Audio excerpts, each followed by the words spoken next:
Hey guys, Drifter here. Welcome to Modern Warfare in Depth. In today's episode, I want to take a look at the viability of the AK-47 in Warzone because it has one of the fastest time to kills of all of the full auto weapons. I'm a big sucker for fast TTK guns, and it's got pretty fantastic range too, so this should, in theory, be a gun that kills quickly even at long ranges.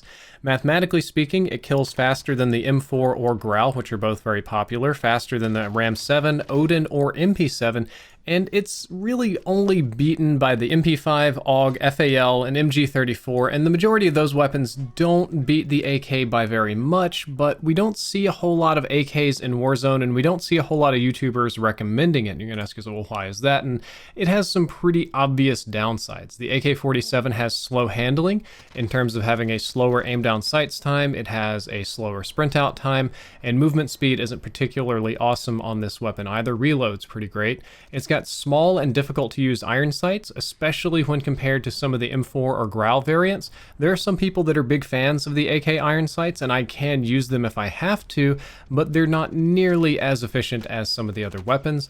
Most notably, the weapon has high recoil, which is a problem, and there are magazine size limits as well. Now, I know a lot of the ARs have a base mag of 30. This one you can even boost up to 75, but the penalties with it, as we'll see later in this episode, are quite significant.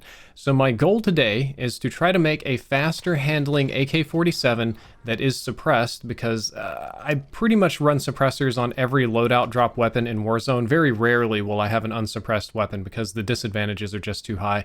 It's going to need optics to compensate for those iron sights, and we're going to need to do a little something about the recoil to make it manageable at long ranges. My first tip today is to not use the ammo conversion kit in Warzone. Dropping it down to the smaller caliber ammo will cause you to kill people faster in base multiplayer, but the math is not in your favor in Warzone. It will slightly increase your time to kill overall, depending on how much health your enemy has. I guess if they have no armor, it's still faster, but in most cases it will kill slower, and it's going to reduce your overall range because the ammo conversion doesn't have quite as good a range as the base 7.62. So the regular old 7.62mm rounds are definitely the way to go for this weapon. You get the most range, the fastest time to kill, and the most benefit from them. So we can kind of put that conversation aside and move into something else. There's two things that your AK pretty much must have. These are two attachments that are given. You're going to need the monolithic suppressor because that gives you extra range and keeps you off the radar. It's one of the best attachments in Warzone, so I'm going to recommend it here. And I think that it's going to need optics of some kind. I know that there are some of you out there that will tell me that I'm wrong and that you use this iron sights all the time and play well with it, and you probably do, but you're going to be in the minority. The majority of players are going to struggle with these iron sights at long ranges, so I like running VLK or red dots or the monocles or something that gives me a little bit more clarity of what I'm shooting at. Before we go any further today, I want to let you know that today's video is sponsored by NordVPN. If you click the link down there below in the description or type in nordvpn.com/drifter and use code DRIFTER, then you can get NordVPN for only $3.49 per month, which is incredibly inexpensive. Using NordVPN, I can log into Netflix Japan and watch all of their weird and crazy stuff, including B&A, which hasn't released yet in the US. And more than that, a VPN is just an essential privacy and security tool. I actually literally have to have this because I do some at-home consulting work, and a lot of the big boy programs require a VPN before you can log in. As for NordVPN, it's super fast with 5,500 servers in 60 plus countries. It works on Android, iOS, and even Android TV to make your Netflixing a little bit easier. NordVPN even works in China, it doesn't log data, and you get a 30-day money-back guarantee on this subscription. So you have essentially no risk in purchasing, and if you don't know how to use it quite right, don't worry, they have 24/7 live chat customer support. Oh yeah, you can also install the NordVPN Chrome add-on for easy switching on and off. So if you're interested in NordVPN, click that link down there in the description, or just type in nordvpn.com/drifter and use code DRIFTER to save yourself a ton of money. It literally costs less than a Chipotle burrito, is less fattening, and is much better for your overall health and safety. That's enough for NordVPN. I do hope you guys check it out. That's the VPN I use. Let's get back to talking about the AK-47. So let's move into the stats part of this episode, and one of the most important things that we can take a look at on the AK is barrels and the aim down sight speed affecting attachments. So I went back and remeasured all of this, and the base aim down sights time on the AK right now is 300 milliseconds, which is quite slow for an assault rifle. This is going to be slower than the base M4 Grau, Ram, or almost anything. When you put the RPK barrel on, that goes up to 383 milliseconds, which is just a huge jump, and it is noticeably slower. Oddly, the Romanian barrel, which has even more range and more recoil reduction, has the exact same ADS penalty, so that's nice, but it will affect the movement speed of the weapon, and it blocks one of your attachment choices. No stock gives you a pretty significant improvement down to 250 milliseconds. That'll pretty much immediately bring it back in line with a normal assault rifle. The skeleton stock, I could not measure a difference on. I put a little asterisk by it because it was kind of splitting frames. It might be one frame faster, but it's kind of hard to tell. And the close quarters combat stock, I got one frame faster at 283 milliseconds, so a very minor improvement on that one at best. There are some other attachments that are quite good. The Tact Laser is 266 milliseconds, so that works almost as well as the no stock. Stippled will save you a frame, and the 40 round mags don't seem to have a penalty, but the 75 round mags have a 2-frame penalty. So as much as I would like to have them, I kind of avoid them for that 2-frame penalty and the move speed as well, which when you stack on top of the slower weapon move speed can be quite rough. The next comparison we need to have with the barrels is their recoil reduction. So I took this little screenshot. The base AK47 is on the left, the RPK barrel is on the right, and the Romanian barrel is furthest to the right. And as you can see, each increase in barrel heaviness is reflected in-game with a significant decrease in recoil. So obviously the Romanian barrel reduces recoil more than the RPK and more than the base. This is how it should be. I shouldn't have to do things like this, but Call of Duty is a little bit of a weird game, and sometimes that some of these attachments don't do the things that they're supposed to, but this is a pretty logical progression, and given that the Romanian and RPK have the same ADS time, the Romanian barrel is definitely looking better. This next comparison is just something I wanted to show you because it'll be helpful later on. The recoil pattern on the left is the base AK-47, and the one on the right is with the RPK barrel and no stock. And as you can see, running it with no stock is actually a little bit worse than your base recoil. So I kind of don't recommend doing that, even though I thought that was going to be the way to go with this weapon.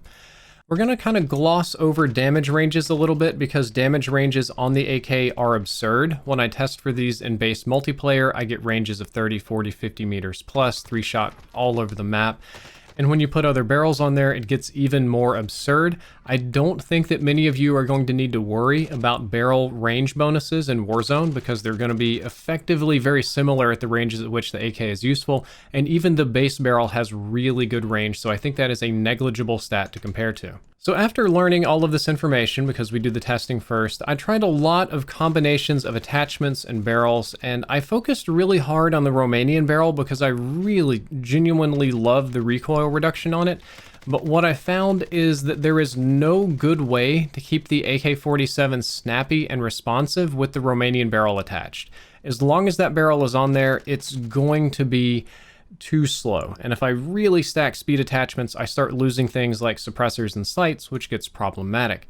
The closest that I can get with this particular weapon is with no stock and Tact Laser equipped. It's reasonably snappy, but then the recoil, which is the only reason to run the barrel, isn't anything special, so that's kind of a bust too.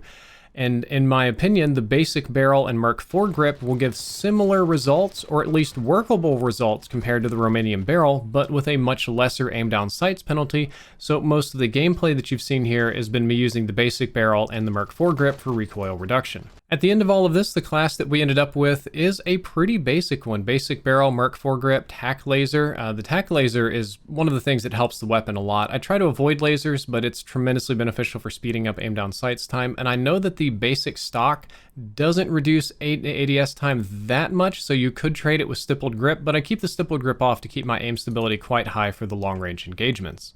With this particular build, you have extra range, a slight aim down sights time improvement, and I mean that's a minor one. You have sound suppression, and you have some recoil reduction over the base AK, so you do end up with a lot of bonuses on the weapon that make it much better than it was before. The problem is that even this build, even my best attempt to make an optimal build, just falls behind other Warzone weapons and loadouts.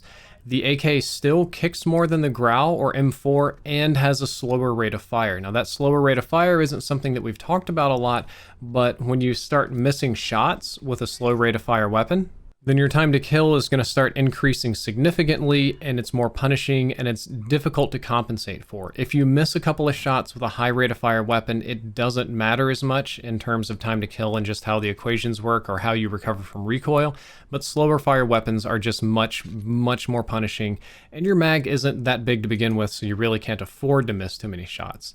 This weapon isn't as fast handling as most meta weapons either. Even really optimizing it to get the best performance out, I can still get faster performance out of the M4 or the Grau or even the Ram 7 if necessary, so it's not winning a speed competition either. And I think that there are ways that you can use the AK in Warzone. It can be kitted for very low recoil and range, but it will ultimately handle like an LMG. And at that point, I'm not sure why you would use the AK instead of just the PKM and just put more attachments on your PKM.